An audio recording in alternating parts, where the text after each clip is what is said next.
Oke teman-teman, di video kali ini saya akan coba bagikan tutorial bagaimana cara mengirim pesan suara sekali putar di aplikasi WhatsApp ya teman-teman.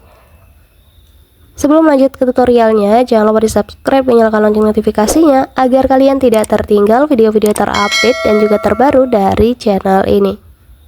Oke deh, langsung aja kita masuk ke videonya. Jadi selain video ini, teman-teman juga bisa tonton video saya yang lain, yaitu tutorial bagaimana cara menggandakan aplikasi WhatsApp. Dan untuk videonya, kalian bisa tonton, klik di pojok kanan atas ini ya.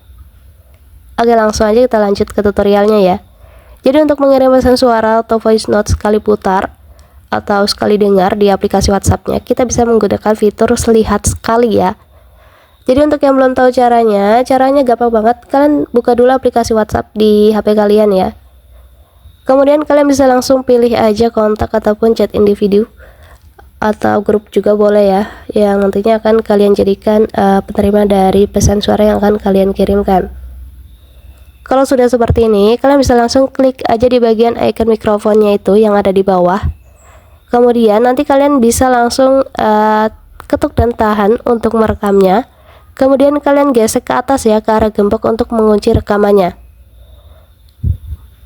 Jadi setelah nantinya suara ataupun ya pesan suaranya itu sudah terkunci rekamannya, kalian bisa langsung klik aja icon lingkaran putus-putus yang di dalamnya terdapat angka 1 ya. Nah, contohnya seperti ini.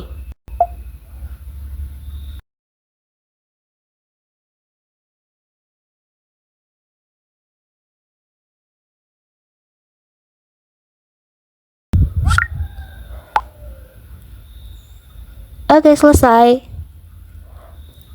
Nanti setelah pesan ini terkirim seperti ini, kita tidak lagi bisa melihat ataupun mendengarkan pesan tersebut ya.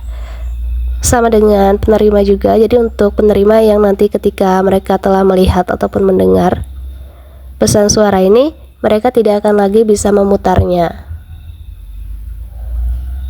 Mungkin cukup untuk tutorialnya, semoga bermanfaat. Selamat mencoba.